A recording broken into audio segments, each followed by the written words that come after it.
So this is the fun part. Give it a big punch.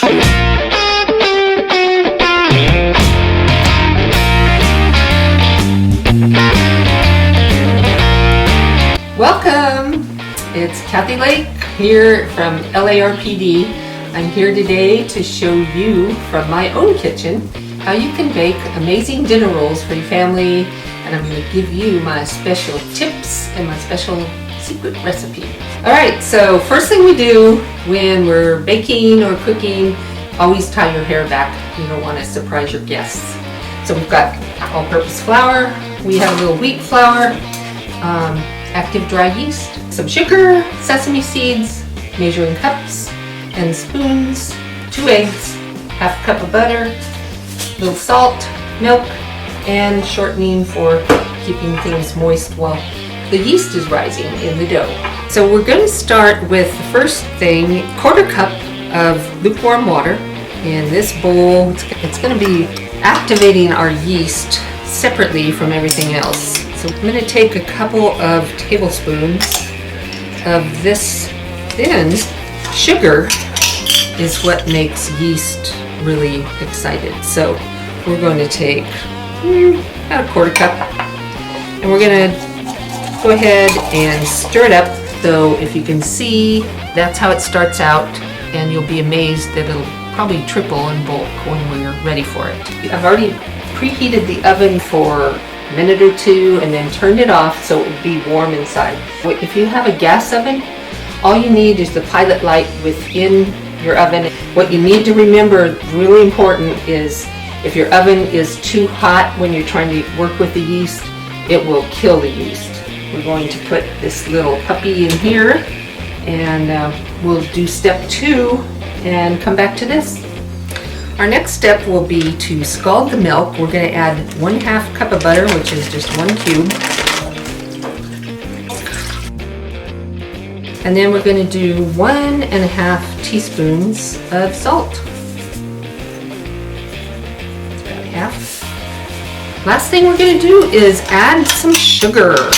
This is a 1/2 cup. I'm going to add a little more than that because it makes the rolls taste absolutely delectable. To scald the milk, I take the easy route here. I'm going to stick it right into the microwave and run it for a couple minutes, and when there's a skin forming on top of the milk, you know it's been scalded. Then you take it out and cool it down until it's lukewarm, and it won't try to kill the yeast when you add it in.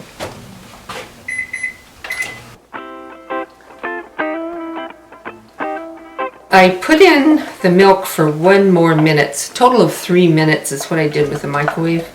Now, so what we're ready for is for that to cool. We have to let it cool.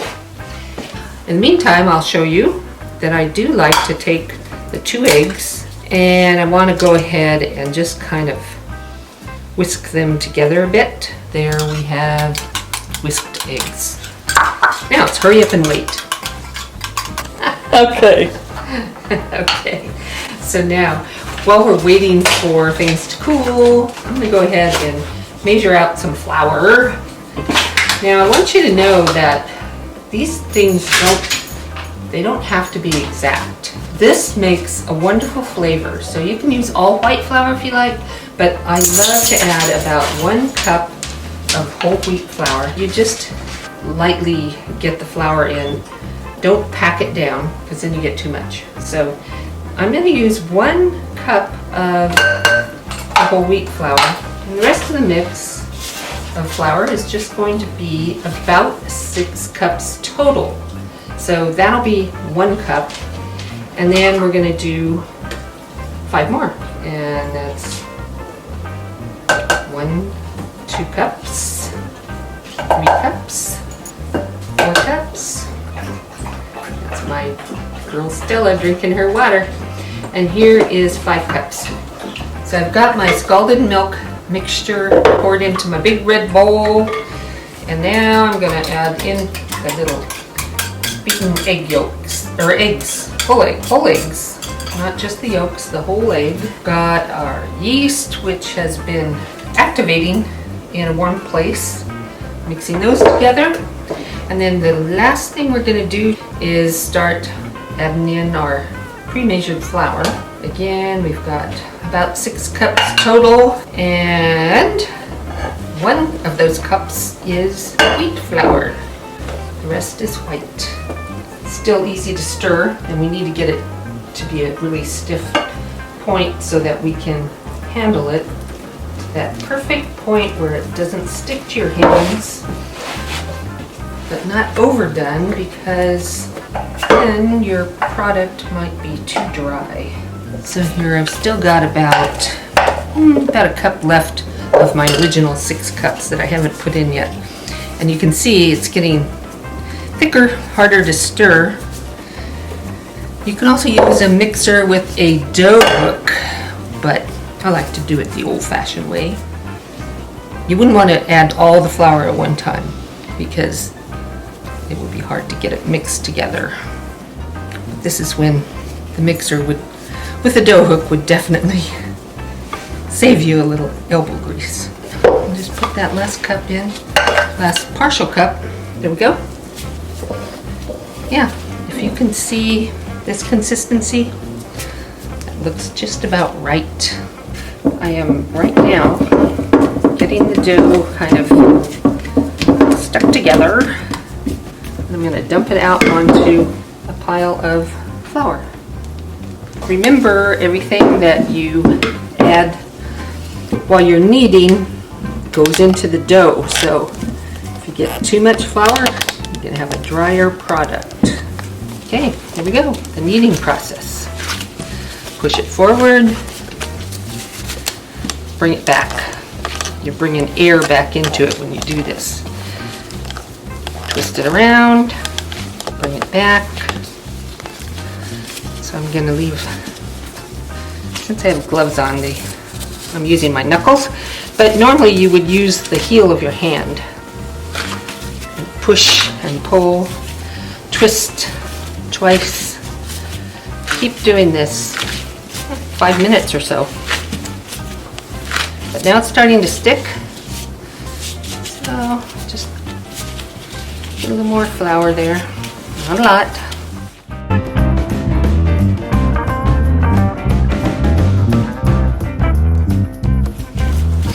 If you've been sheltering in place, you might think this is pretty good exercise. So 5 to 7 minutes, we're kneading air into this, and we're getting it until it's smooth and elastic. So we are about ready to get this in the bowl and let it rise. Here's what we're going to do. I'm grabbing the Crisco shortening. I'm going to grease in the bowl so that the dough doesn't stick terribly. Pat it down so it will rise at the same speed. Now we're going to take that shortening and just cover the top a little bit so that it won't dry out when it's rising. This is the part where we wait while it rises in a warm spot, and the oven is warm but not hot. And so here we go, it's going in the oven. We'll see you in an hour and a half when it's doubled. So it's been about 2 hours, and we're going to unveil the dough. Look, it's bigger than it was. So this is the fun part. You can really take your frustrations out for sheltering in place and give it a big punch. And there it goes. Now it's going to be ready to work with. Tiny bit of flour, but not a lot. Grab this dough. Done with that red bowl now. And now we're just going to knead a little bit more. Not as long as the first time. See how it's not sticking now, and I'm not using all that flour. Okay, starting to stick.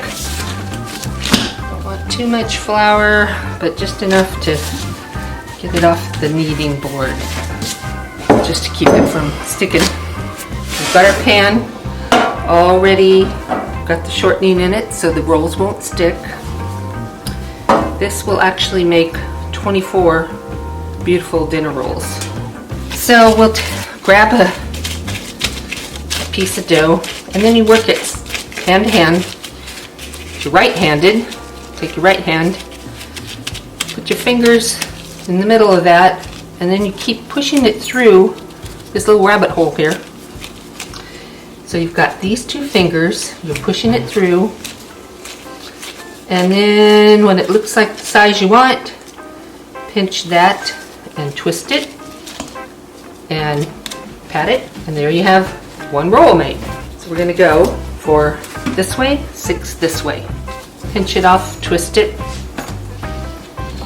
There's number 2. I learned how to do bread making when I was 21 years old. I had a desire to make things from scratch. I was newly married.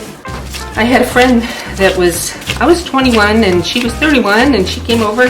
She came from Minnesota, so she knew how to do all the baking and cooking. She was a master. So she spent a day with me one time and said, I'll teach you how to make bread. And I've been doing it ever since. Now what you're going to do is make them start rising in your warm oven again. Usually takes about an hour, but you want them to start rising all at the same speed, because this timing is a little more crucial.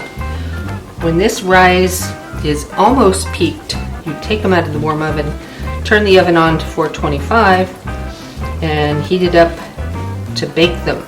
But you don't want to wait too long in between, because you don't want them to start falling because they've reached a peak and they're going back down.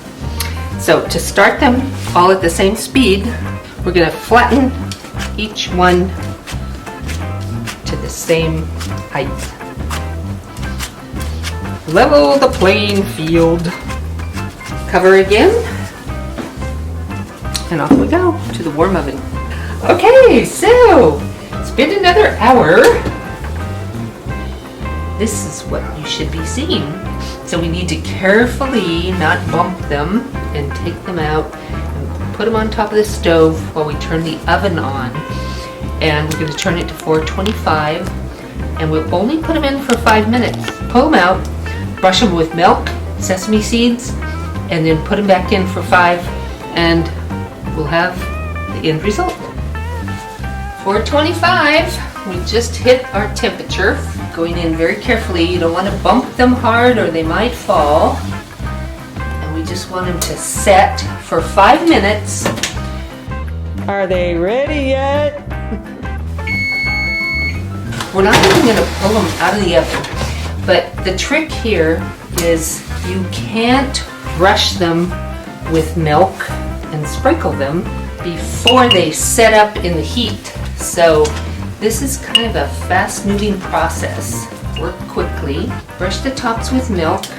It gives the sesame seeds something to stick to, and it makes a nice, pretty finish to your rolls. So shake them up and close that oven up. 5 more minutes. Don't go much longer. You can test them, but if they go longer, it will be too dry.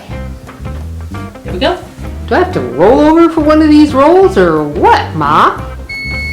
Here's our timer. Voila. And I'm going to show you. Oh, they are perfect. You want them to look like this. So here's the finished product out of the oven. It took quite a while. They smell wonderful. Can't wait to have friends and family dig in. My friend Phil said his grandpa used to tell his grandma, get your biscuits in the oven and your buns in bed. So, bon appetit.